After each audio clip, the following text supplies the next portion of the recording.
Good afternoon, students. Earlier we have studied chapter 3, our constitutions. Continue this chapter, silent features of our constitutions. In this, first is democratic rule.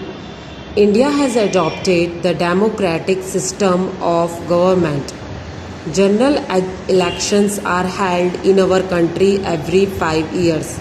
Students, you have listened that election will be held on every 5 years in our country.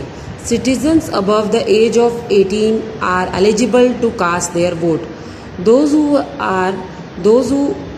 have the age of 18 are eligible to cast their vote, means they can give the vote.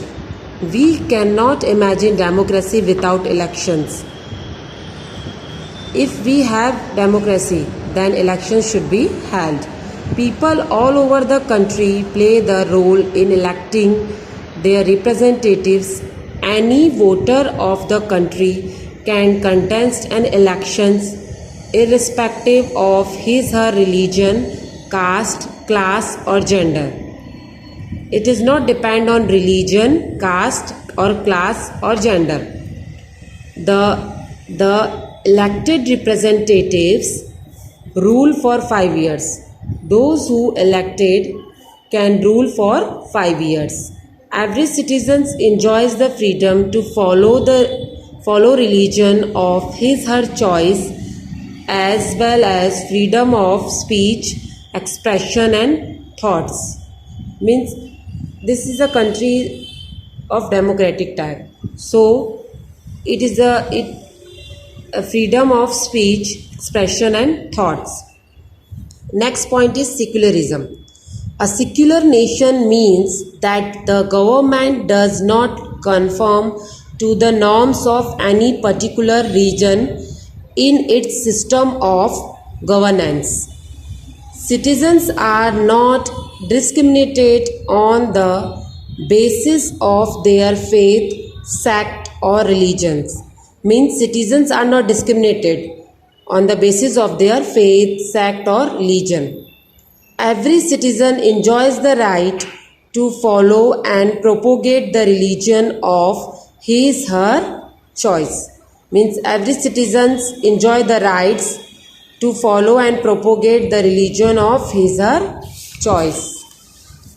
Next point is republic. Republic means a government that obtains powers from people directly or indirectly. We have adopted a democratic republic system of government, which means powers are not limited in the hands of few privileged people. Okay, students? Rather, it is accessible all the citizens irrespective of their caste, class, religion or genders. Things to know: any common person, man, woman, be it a hawker or a vegetable vendor, can become the sarpanch of a village. For example, a mason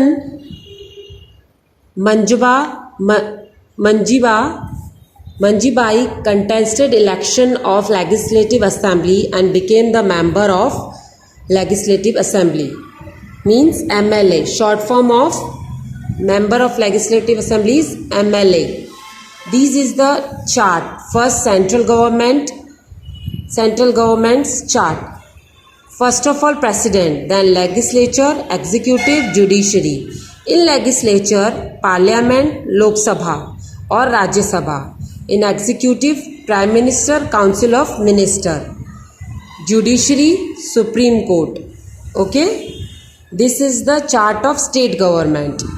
In this, first of all, governor, 3 state legislature, executive, chief minister and council of minister, judiciary, high court. In this legislature, state government, legislative assembly, or it is called Vidhan Sabha or Vidhan Parishad. In this, local administration, judiciary, high court, district court, then subordinate court. In local administration, there is panchayat and municipal corporation and municipal boards. Thank you.